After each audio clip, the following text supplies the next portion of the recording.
everybody, what's up? Welcome to this February 9th, 2012 edition, 2/9/12, if you will, of Sonic Comic News. And apparently the news a lot of you have probably heard over the past few days if you visited various Sonic sites out there is, as it's entitled up there, Archie Comics files motion for summary judgment in Penders' case, Ken Penders' case. Now I don't know if I'll be able to fill it up. Well, actually you'll probably see it down there with the in the description. You'll see the title in the description box as well. Maybe I'll post the link to this article. But basically, here's what's going on, and this has been posted this week as of yesterday. So this is not that old, about 24 hours old almost. Basically, again, entitled, the article is Archie Comics files motion for summary judgment in Ken Penders' case. And this is by Tristan Oliver. This article was made by Tristan Oliver. And it starts out in bold by saying at the top, well, under the Ken Penders picture right here, it states under that in bold, in apostrophes, if you will, apostrophe in bold, no rational jury could find in, and it puts in, I can't even think of it, apostrophes or whatever you call them, the little little smiley faces or sad faces, whatever you call them.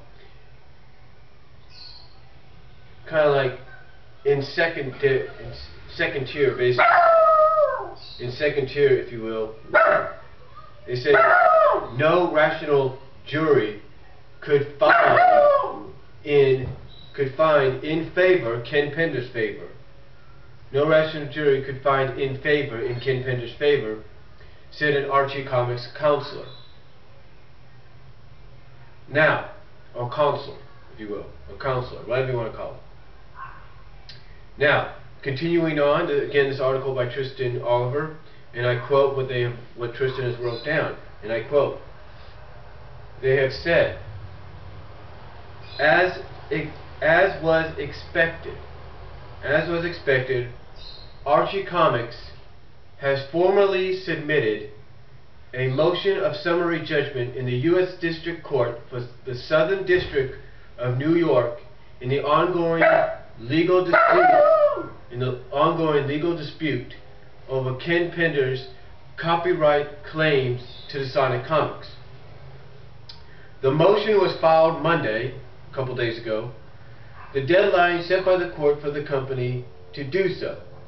The motion was filed on Monday, the deadline set by the court, which was the deadline set by the court for the company to do so. In other words, Archie Comics had until this past Monday to file a summary judgment. In the filing, which TSSZ, which I got the article from, TSSZ has obtained a copy of, Archie believes it is entitled to summary judgment,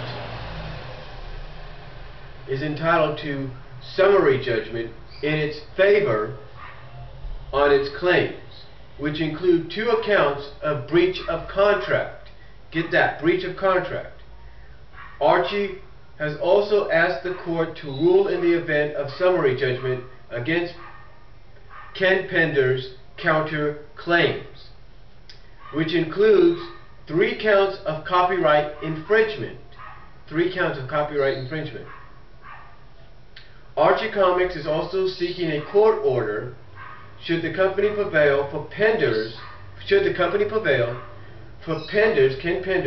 to cancel his registered copyrights in dispute. In other words, should they prevail, then they will basically summon a court order for Ken Penders to cancel all registered copyrights that he has to the characters. And then we continue on, and this, I believe, is from, this is a quote from, I think, the Archie counselor, Yeah, it is Archie counselor that says this next thing. Basically, after saying that, should they prevail, they will seek a court order for Ken Penders to cancel his registered copyrights in dispute. This is what the Archie counselor says, and I quote. This is what the Archie counselor says, and I quote. Throughout this litigation, I can't even pronounce the name. I'm sorry, pronounce the word. Litigation. Throughout this litigation, the most that Penders has been able to muster. Okay, let me start off. It says, throughout this litigation, the most that Ken Penders has been able to muster is that he does not recall, and we'll continue on here, if I can get the second page, he does not recall signing the ACP, Archie Comic Publications, that's ACP, Archie Comic Publications, Ken Pender Agreements, which is basically called the ACP Penders Agreements. This does not entitle him to rewrite history, writes the Archie counselor in the filing, and the Archie counselor continues, and I quote, Penders' lapse in memory in the face of the undisputed record is mere speculation and conjunction at best, and at worst, it is a provision of our judicial system. Conjectural is insufficient to overcome summary judgment. No rational jury could find in his favor on any claim in this case. So in other words, because he cannot provide proof that he never signed anything, he never signed his name to any of these agreements, because he doesn't have the proof, and because he's probably lapsing in memory, basically forgetting things, there's no evidence to go in his favor. Now, that's what the Archie counselor said. Now, continuing on with the article, it says, continuing on with the article, the filing includes a surprise affidavit that could, affidavit, I can't pronounce it, it's a A-F-F-I-D-A-V-I-T, affidavit, if you will, that could damage Ken Penders' defense. Former Archie Vice President of Finance for Archie, Ed Spallone, alleges in his remarks that he has executed copies of independent contractor agreements signed by Ken Penders in 1996, and they are attached to the affidavit as exhibits. In other words, the independent agreement contracts that Ken Penders said he didn't sign, this guy says he did, has evidence that he did, and they're attached to the exhibits of evidence. That's important, as Spallone was the individual within Archie who prepared the work for hire agreement for Ken Penders. It is also important because according to the case pre-trial report, which they will dive into later this week, Spallone was lined up as a witness for Penders and the defense. Now, continuing on, and this is Ed Spallone that's speaking on this next part, and I quote, I know the ACP, Archie Comics Publications, did in fact send these agreements signed by me out to Ken Penders, and that the ACP, Archie Comic Publications,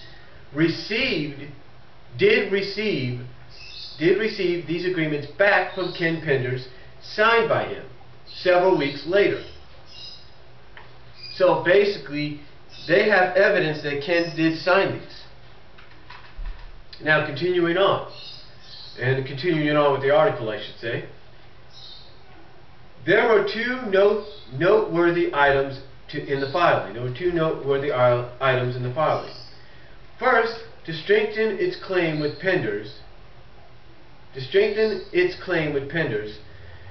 Archie Comics cites previous precedent in its copyright dispute with the late Daniel DiSarro, if you will, the late Dan DiSarro, creator of Josie and the Pussycats, which the same court oversaw when the case was filed in 2001. So they've had a similar indication.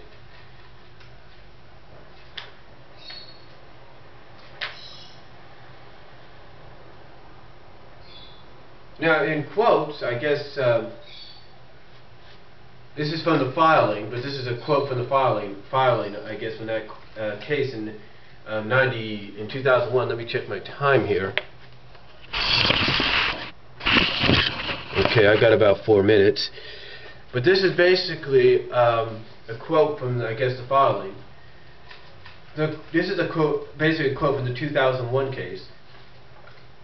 The court concluded that the contractor's agreement controlled the disposition of all claims to ownership of all the works in favor of ACP Archie Comics Publications, and entered judgment in favor of Archie Comics Publications, reads the filing, basically referring to an earlier passage that said DiCaro submitted work to the company before his work for hire agreement was formally executed.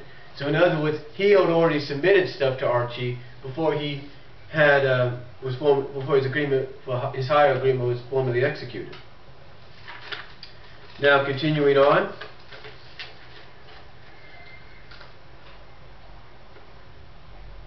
I think we're continuing on here. Okay. Continue on. It says, then, I think I got this right, I want to make sure. Then there's this. These blocks of black you see in the image above, which is right here. This is basically something that was blocked out in the this latest chapter of this court case. Then there's these, as you can see right there, these blocks of black you see in the image above. They may not appear to be much, but they are actually our first indication of a rift between Archie and Sega over this legal mess. The blocked out material, along with several exhibits missing from the dockets, appear to be redacted from public record by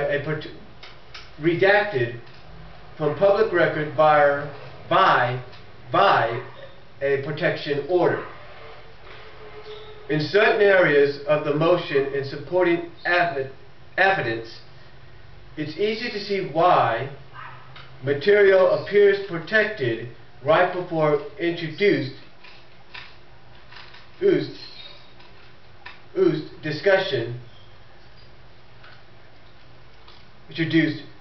about Sega's business practices with Archie and the agreement the two shared to produce the Sonic comics in general. It is easy to connect the dots, however.